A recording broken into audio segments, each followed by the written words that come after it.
Good morning to all of you. Today's subject of TYBSc is analytical chemistry. The chapter number 1, that is solvent extraction, and lecture number 1. We will discuss about the following slides. First one is what is solvent extraction. Generally, solvent extraction is also called as liquid extraction. It is a physical method and used for the separation and purification of components of the mixture.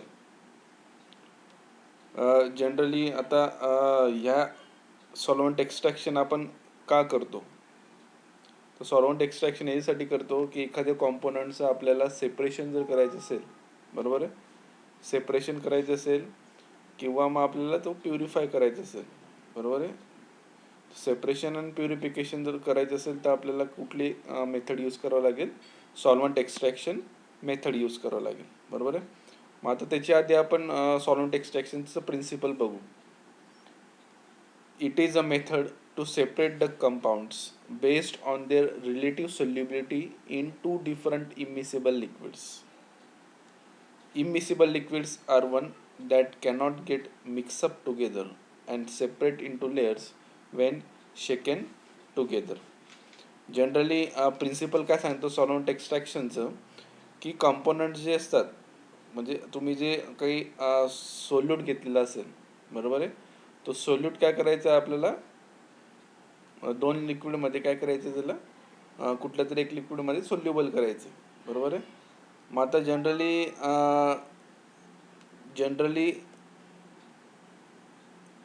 Generally तुम्हाला दोन liquid दिले असते, ते दोघं liquid कसे पाहिजे, एकमेकांमध्ये immiscible पाहिजे, मिसिबल नको. मग ही प्रायमरी रिक्वायरमेंट काय आली, जो तुम्ही सोल्यूट हा एखाद्या दोन सॉल्व्हंटमध्ये घेतायत ते दोघं सॉल्व्हंट कसे पाहिजे, इमिसिबल पाहिजे, बरोबर आहे. Immiscible liquids are one that cannot get mix up together, बरोबर आहे. आता दोन लिक्विड जे घेतले तुम्ही तर हे मिक्सअप व्हायला नको, बरोबर आहे. जर इमिसिबल असतील तर ते मिक्सअप होतील का, तर नाही होणार. पण जर ते मिसिबल असतील तर काय होतील, मिक्स होतील. And separate into layer when shaking together. आता दोन लिक्विड जर तुम्ही शेक करतात, आता शेक करत असताना काय करतात, ते शेक केल्यानंतर ते स्टेबल होतात, बरोबर आहे. स्टेबल झाल्यानंतर दोघं लिक्विड काय व्हायला पाहिजे, तुमचे सेपरेट व्हायला पाहिजे, बरोबर आहे. सेपरेट जर होत असेल तर तुम्ही चूज केलेले जे दोन सॉल्व्हंट आहे किंवा दोन लिक्विड आहे हे काय एक्झॅक्टली तुम्ही व्यवस्थित घेतलेले, बरोबर. This liquids are usually water and organic solvents. एक लिक्विड तुमचा फिक्स आहे.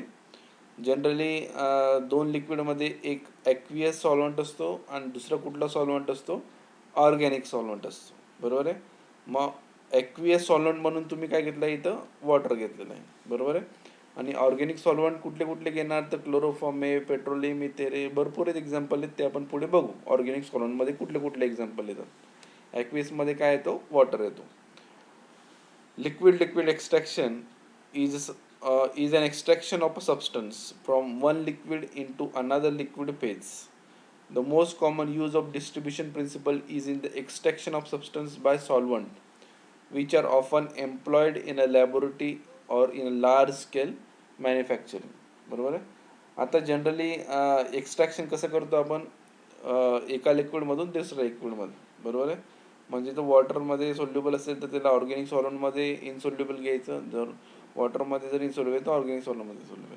मग अशा पद्धतीने काय करतो आपण, त्याला कन्वर्ट करतो, बरोबर आहे. एका लिक्विडमधून दुसऱ्या लिक्विडमध्ये आपण काय करतो, त्याला शिफ्ट करतो, बरोबर आहे. Organic compounds are generally much more soluble in organic solvents. आता ऑर्गॅनिक कंपाऊंड जर घेतले तुम्ही, बरोबर आहे, ऑर्गॅनिक कंपाऊंड म्हणजे बेन्झोइक ॲसिड घ्या, बरोबर आहे. मग तुम्ही नंतर मग तुम्ही नॅफ्थलिन घ्या, ठीक आहे. वेगवेगळ्या प्रकारचे जर तुम्ही ॲसिड घेतले, ऑर्गॅनिक ॲसिड्स, बरोबर, तर ते कशामध्ये सोल्युबल असतात, ऑर्गॅनिक सॉल्व्हंट्समध्ये सोल्युबल असतात, बरोबर आहे. मग ऑर्गॅनिक सॉल्व्हंट्स कुठले कुठले आले, तर बेन्झिन आला, नंतर मग क्लोरोफॉर्म आला, नंतर मग काय आला, इथर आला. Than in water. वॉटरपेक्षा मग कशामध्ये सोल्युबल आले, पहिले ऑर्गॅनिकमध्ये. And these solvents are immiscible with water. म्हणजे वॉटरमध्ये काय असतील ते इमिसिबल असतील, पण जो ऑर्गॅनिक सॉल्वंट जर घेतला असेल त्याच्यामध्ये काय होतील ते मिसिबल होतील. समजलं सगळ्यांना? ठीक आहे. कुठल्या तरी एक सॉल्वंटमध्ये काय होईल तो मिसिबल राहील. Organic compounds are then quite easily separated from the mixture with inorganic compounds in aqueous medium by adding benzene, chloroform, etc. Upon shaking, these separate into two layers. हे ऑलरेडी माझं काय झालं सांगून झालेलं आहे. ठीक आहे. Since organic compounds have their distribution ratio largely in favor of the benzene phase, म्हणजे जनरली तुम्ही जेव्हा ऑर्गॅनिक कंपाऊंड जेव्हा घेतात आणि त्याला जेव्हा मिक्स करतात, तो मिक्स कशामध्ये होईल मग बेन्झिनमध्ये मिक्स होईल, कारण की बेन्झिन पण काय आला ऑर्गॅनिक सॉल्वंट आला. बरोबर आहे. मग अशा वेळेस काय होतं, त्या ऑर्गॅनिक कंपाऊंडचा डिस्ट्रीब्युशन रेशो कशामध्ये जास्त असतो, बेन्झिनमध्ये जास्त असतो. बरोबर आहे. More of them distribution ratio जास्त कशामध्ये असतो, ज्याच्यामध्ये सोल्युबल होईल त्या सॉल्वंटचा डिस्ट्रीब्युशन रेशो काय असतो, जास्त असतो, किंवा त्या ऑर्गॅनिक कंपाऊंडचा डिस्ट्रीब्युशन रेशो काय असतो, जास्त असतो. More of them would pass into a non aqueous layer. बरोबर आहे. नॉन एक्वेस लेअर म्हणजे काय, ऑर्गॅनिक सॉल्वंट. फायनली दिस नॉन एक्वेस लेअर और ऑर्गॅनिक लेअर इज रिमूव्ड. बरोबर आहे. ऑर्गॅनिक लेअरमध्ये जो सोल्युबल झाला की त्याला काय करतात मग ऑर्गॅनिक लेअरला काढून घेतात. ऑर्गॅनिक लेअर ही खाली असते, एक्वेस लेअर ही कुठं असते, वरती असते, म्हणून ऑर्गॅनिक लेअर इझिली तुम्हाला काढता येईल. बरोबर आहे. And distil to obtain the purified compounds. Generally तुम्हाला जी काही लेअर घेतलेली आपण, बरोबर आहे, मग त्या लेअरमध्ये आपण ॲक्वियस फेज वरती सांगितली आणि ऑर्गॅनिक फेज काय सांगितली, खाली सांगितली. पण काही वेळेस काय होतं, तुम्ही ते फेजवर डिपेंड असतं की तुम्ही ते कुठली घेणार. बरोबर. जनरली ऑर्गॅनिक फेज ही वरती असते. जेव्हा तुम्ही सेपरेटिंग फनेल असतं, आता सॉल्वंट एक्सट्रॅक्शनसाठी जे काही ॲपरेटस लागतं त्या ॲपरेटसला काय म्हणतात, सेपरेटिंग फनेल म्हणतात. मग ते सेपरेटिंग फनेलमध्ये जेव्हा तुम्ही दोन लिक्विड मिक्स करतात तेव्हा दोन लिक्विड म्हणजे कुठले असते, एक ॲक्वियस फेज असते आणि दुसरी काय असते, ऑर्गॅनिक फेज असते. मग ऑर्गॅनिक फेज कुठं असते, वरती असते, आणि ॲक्वियस फेज कुठं असते, खाली असते. म्हणून पहिले तुम्ही कंपाऊंड जेव्हा टाकतात तेव्हा कुठं जातो, पहिले तो ॲक्वियस फेजमध्ये जातो. मग ॲक्वियस फेजमधून कुठं जातो, ऑर्गॅनिक फेजमध्ये जातो. बरोबर आहे. म्हणून ऑर्गॅनिक फेज ॲक्वियस फेज काढल्यानंतर उडते काय, ऑर्गॅनिक फेज. मग ऑर्गॅनिक फेजमध्ये जो कंपाऊंड सोल्युबल असेल त्याला तुम्ही बाहेर काढून घ्या, त्याला इव्हॅपोरेट करा. इव्हॅपोरेट केल्यानंतर जो काय कंपाऊंड तुमचा सोल्युबल झाला आहे ऑर्गॅनिक सॉल्वंटमध्ये तो काय होईल, मग तुम्हाला भेटेल. ठीक आहे. मग आता सॉल्वंट कुठले कुठले यूज केले तुम्ही, इथिल ॲसिटेट यूज केला, डायइथिल इथर यूज केला, बरोबर आहे, डायक्लोरोमिथेन यूज केला आहे, नंतर क्लोरोफॉर्म यूज केलेला आहे. Water also dissolves in organic solvent, म्हणजे इथिल ॲसिटेट, डायइथिल इथर, डायक्लोरोमिथेन, क्लोरोफॉर्म याच्यामध्ये काय होतो, वॉटर पण काय होतो, डिझॉल्व्ह होतो. बरोबर. हे 3% आहे, हे 1.4% आहे, 0.25 आहे, 0.056 आहे. ठीक आहे. अशा पद्धतीने तुम्हाला सॉल्वंट एक्स्ट्रॅक्शनचा एम हा कळला असेल. एक एम काय आहे, जो काय तुम्ही सोल्यूट घेताय, बरोबर, एखादा कंपाऊंड घेतला आणि मला काय करायचं, त्याला प्युरिफाय करायचं आहे आणि सेपरेट करायचं आहे. बरोबर आहे. मग मी त्याला काय करेल, दोन लिक्विडमध्ये मिक्सअप करेल. बरोबर आहे. दोन लिक्विड म्हणजे कुठले, एक वॉटर आणि दुसरं कुठलं ऑर्गॅनिक फेज. मग त्याच्यामध्ये बेन्झिन घ्या, इतर घ्या, कुठलंही घ्या. मिक्सअप केल्यानंतर काय होईल, तो सोल्युबल होईल. कशामध्ये, ऑर्गॅनिक फेजमध्ये. ऑर्गॅनिक फेजमध्ये सोल्युबल झाल्यानंतर त्याला काय करेल, मग मी सेपरेट करेल. सेपरेट केल्यानंतर त्याला इव्हॅपोरेट करेल. इव्हॅपोरेट केल्यानंतर मी काय करेल, त्याला पुन्हा प्युरिफाय करेल. बरोबर आहे. मग अशा पद्धतीने तुम्हाला एखादं कंपाऊंड प्युरिफाय करायचं असेल तर त्याला कुठली टेक्निक यूज करावं लागेल, सॉल्वंट एक्स्ट्रॅक्शन. आता पाहू distribution coefficient. When a compound is placed in contact with two immiscible liquids, then the compound itself get distributed in these two liquids. बरोबर आहे. आता एखादा कंपाऊंड तुम्हाला सेपरेट करायचं असेल तर त्याला कशामध्ये मिक्सअप करणार तुम्ही, टू इमिसिबल लिक्विड्समध्ये मिक्स करा. This is an equilibrium process govern by temperature of the system. Equilibrium process म्हणजे काय, तर दोघं जे कोणते फेज असतील, ॲक्वियस फेज आणि ऑर्गॅनिक फेज, हे दोघं काय होईल, इक्विलिब्रियममध्ये असतील. Suppose compound A is to be extracted from aqueous solution into organic liquid, Then for compound A, dissolution equilibrium can be represented by the equation. बरोबर आहे. कंपाऊंड ए आज जर कंपाऊंड ए जर घेतला तुम्ही, बरोबर आहे, मग हा काय करेल, मग ॲक्वियस फेज आणि ऑर्गॅनिक फेज हे दोघांमध्ये काय होईल, इक्विलिब्रियम दाखवेल. बरोबर आहे. ठीक आहे. म्हणजे रिॲक्शन कशी राहतील, रिव्हर्सेबल असेल. ठीक आहे. Under dissolution equilibrium concentration of compound A in aqueous phase and in organic phase is definite. ठीक आहे. मग आता अशा वेळेस तुम्ही डिस्ट्रीब्युशन कोएफिशियंट जर तुम्हाला काढायचं असेल तर कसं काढणार, concentration of solute in organic phase, त्याला एस आणि काय दिले आपण, एस फॉर सोल्यूट आणि ओ फॉर ऑर्गॅनिक फेज. मग concentration of solute in organic phase divided bye concentration of solute in aqueous phase. बरोबर आहे. दोघांचं कॉन्सन्ट्रेशन तुम्हाला कळलं की तुम्हाला काय भेटेल, डिस्ट्रीब्युशन कोएफिशियंट. म्हणजे केडी म्हणजे काय आलं, मग एखादं कंपाऊंड नाव तुम्ही एखाद्या 2 लेअरमध्ये टाकतात, तर 2 लेअरमध्ये टाकल्यानंतर त्याचं कॉन्सन्ट्रेशन कशामध्ये जास्त आहे. बरोबर आहे. दोघं फेजमध्ये कोणत्या फेजमध्ये कोणतं कॉन्सन्ट्रेशन आहे तुम्हाला माहिती असेल. ठीक आहे. मग त्याच्यावरून तुम्हाला केडी हा काढता येईल. ठीक आहे. मग केडीचा तुम्हाला फॉर्म्युला काय, S0/SA. हा झाला डिस्ट्रीब्युशन कोएफिशियंट. बरोबर आहे. याला म्हणतात डिस्ट्रीब्युशन कोएफिशियंट. आता पुढचं पाहू, डिस्ट्रीब्युशन रेशो. ठीक आहे. Many substance undergo dissociation in aqueous phase like weak carboxylic acid such as benzoic acid, phenol, etc. बरोबर आहे. काही वेळेस काय होतं, बेन्झोइक ऍसिड जो तुम्ही घेतलेला आहे, बरोबर आहे, बेन्झोइक ऍसिड हा काय वीक ऍसिड आहे. बरोबर आहे. मग वीक ऍसिड जो असतो तो इझिली डिझॉल्व्ह होईल का, तर नाही होणार, पार्शियली डिझॉल्व्ह होईल. बरोबर आहे. मग पार्शियली डिझॉल्व्ह होईल म्हणून काय म्हटलंय, let us consider the weak acid HBZ in ether and aqueous phase which will dissolve as follow. मग ॲक्विस फेजमध्ये कसा डिझॉल्व्ह झाला, तो पार्शियली डिझॉल्व्ह झाला, H+ ॲक्विस आणि बेन्झोइक ऍसिडचा BZ मायनस ॲक्विस, म्हणजे बेन्झोइल अनायन आणि हा H+.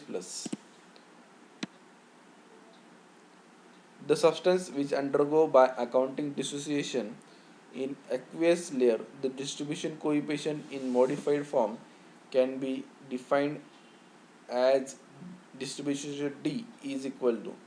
मला तुम्हाला डिस्ट्रीब्युशन रेशो जर काढायचं असेल तर D इज इक्वल टू कसं काढणार, मग तुम्ही हा HBZ कुठल्या फेजमध्ये,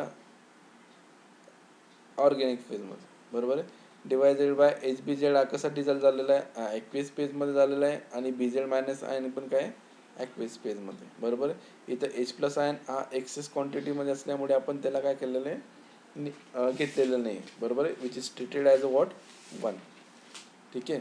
मग कॉन्सन्ट्रेशन ऑफ HBZ ॲक्वियस फेजमध्ये इथं लिहिलेलं आहे. बरोबर आहे. आणि concentration of BZ minus in aqueous phase हा इथं लिहिलं आहे. बरोबर आहे. म्हणजे वरती कुठली ऑर्गॅनिक फेज, खाली काय ॲक्वियस पर्यंत. पण मग बेन्झोइक ऍसिड हा काय होतो, डिसोसिएट होतोय कशामध्ये, ॲक्वियस फेजमध्ये. म्हणून आपण याचं त्याचं डिसोसिएशन केलेलं आहे. मग हे झालं तुमचं डिस्ट्रीब्युशन रेशो. मग डिस्ट्रीब्युशन रेशोचं कसं येईल, जर तुम्हाला सांगायचं झालं तर total concentration of species in organic phase divided by total concentration of species in aqueous phase. पुस्तकात पण याचं तुम्हाला फॉर्म्युला दिलेला आहे. काय सांगितलं पुन्हा सांगतो मी, D for distribution ratio is equal to concentration of all the species in organic phase divided by concentration of all the species in aqueous phase. This is called as what, distribution ratio. Next, relation between distribution coefficient KD and distribution ratio D. आता KD आणि D याच्यामधलं आपल्याला relation पाहिजे. बरोबर आहे. सगळ्यात पहिलं आपण काय करू, consider the distribution coefficient KD of benzoic acid between water, that is aqueous phase, and ether, that is what, organic phase. माझा डिस्ट्रीब्युशन रेशो माहिती तुम्हाला, KD इज इक्वल टू काय असतो, concentration of ions in organic phase, concentration of ions in aqueous phase. म्हणजे HBZ घेतला example, म्हणून HBZ E divided by HBZ A, that is equation number 1. ठीक आहे. हा बेन्झोइक ऍसिड हा वीक ऍसिड आहे, आधीच सांगितले. डिसोसिएशन होताना कसं होईल, तो पार्शियली. ॲक्वेस फेजमध्ये डिसोसिएशन होतो म्हणून आपण ॲक्वेस फेजचं लिहिलेलं आहे. ठीक आहे. मग ॲक्वेस फेजमध्ये डिसोसिएशन कसं होईल, H plus aqueous plus B Z minus aqueous. Dissociation constant K A, मग याच्यावरून आपण डिसोसिएशन कॉन्स्टंट काढला. मग के ए कसं येईल, concentration of H plus into concentration of B Z minus divide by concentration of H B Z. बरोबर आहे. हे झालं तुमचं इक्वेशन नंबर 2. इक्वेशन 1 काय झालं, के डी. इक्वेशन नंबर 2 काय झालं, डिसोसिएशन कॉन्स्टंट. डिसोसिएशन कॉन्स्टंट कशावरून काढला आपण, तर या रिॲक्शनवरून काढला. ठीक आहे. From equation 1 H B Z E is equal to K D into H B Z A. बरोबर आहे. हे झालं इक्वेशन नंबर 3. इक्वेशन नंबर 2 वरून आपण काय करतोय, H B Z A sorry B Z minus A, म्हणजे हा बी झेड मायनस दिसतो तुम्हाला, हा काढायचा आपल्याला. मग इक्वेशन 2 वरून बी झेड मायनस कसं काढता येईल, रिअरेंज करा, बी झेड मायनस इकडे येईल. मग के ए इथं आला into H B Z aqueous आला. बरोबर. हे क्रॉस मल्टिप्लिकेशन होईल आणि डिवायडेड बाय काय झाला, एच प्लस ॲक्वेस. हा झाला इक्वेशन नंबर तुमचा 4. इक्वेशन नंबर 5 बघ. Distribution ratio for this equilibrium D is equal to H B Z E divided by H B Z A plus B Z minus A. बरोबर. आता म्हणजे हा equation number 5 आपण कसं काढला, एच बी झेड ई माझा H B Z E into H B Z A. H B Z A कसं आहे, H B Z A plus B Z minus A. ठीक आहे. हा डिस्ट्रीब्युशन रेशो आपण काढून दाखवला आहे मी तुम्हाला. हा काय इथं के डिस्ट्रीब्युशन रेशो हा जो आपण ही स्लाईडमध्ये पाहतोय, हा फॉर्म्युला जेव्हा डिस्ट्रीब्युशन रेशो आपण पाहिलं त्याच्यामध्ये हा फॉर्म्युला दिलेला आहे. बरोबर. तिथून हा आलेला आहे. ठीक आहे. मग याच्यात एच बी झेड ईची value and B Z minus एची व्हॅल्यू तुम्ही काढलेली पाय इकडं. एच बी झेड ईची व्हॅल्यू काढली आणि बी झेड मायनस एची ही व्हॅल्यू त्याच्यात टाकून द्या इक्वेशन 5 मध्ये. इक्वेशन 5 मध्ये टाकल्यानंतर हे झालं तुमचं equation 6. H B Z A बरोबर. इथून H B Z A common काढलेला आहे. H B Z A common काढलं तर इथं काही येईल 1 plus K A upon H plus A. बरोबर. मग H B Z A cancel करा, H B Z A cancel करा, म्हणजे डी इज इक्वल टू काय आला, K D upon 1 plus K A upon concentration of H plus ए. हे झालं तुमचं relation between D and K D. This is the important equation. काय म्हणतो आपण, D is equal to K D upon 1 plus K upon H plus A. मग आता इक्वेशनमध्ये जर एच प्लस आयन हा जर मोठा असेल कोणापेक्षा, के ए पेक्षा, बरोबर आहे, तर डी इज इक्वल टू काय आला, के डी. अशा वेळेस के डी जर थोडा लार्ज असेल तर बेंझोइक ॲसिड कशामध्ये दिसेल, कशामध्ये एक्स्ट्रॅक्ट होईल किंवा सोल्युबल होईल, तर इथर लेअरमध्ये. काय म्हटलं मी, के डी हा लार्ज असेल तर बेंझोइक ॲसिड कशामध्ये दिसेल तुम्हाला, इथर लेअरमध्ये. बरोबर आहे. किंवा डी हा जास्त असेल तेव्हा. D is maximum under this condition, म्हणजे डी हा मॅक्झिमम येतो कोणा. सेकंड काय म्हटलं, if H plus is less than K, हा एच प्लस हा लेस दॅन के असेल then D will be small. बरोबर. अशा वेळी डी हा काय असतो, स्मॉल असतो. मग बेंझोइक ॲसिड कुठं राहील, मग ॲक्विस लेअरमध्ये. बरोबर आहे. मग याच्यामध्ये कोणती कंडिशन तुम्हाला प्रिफरेबल वाटते 1 आणि 2 मध्ये, तर 2 नंबरची. बरोबर आहे. कारण की बेंझोइक ॲसिड हा कशामध्ये जातो, ॲक्विस लेअरमध्ये जातो पहिले, तिथं सोल्युबल होतो. म्हणून एच प्लस आयन लेस दॅन काय असेल, के असेल. कशासाठी, बेंझोइक ॲसिडसाठी. ठीक आहे. अशा पद्धतीने काय पाहिलं आपण, relation between what, D and K D. पुढच्या स्लाइड आपण नेक्स्ट लेक्चरला पाहू. थँक्यू.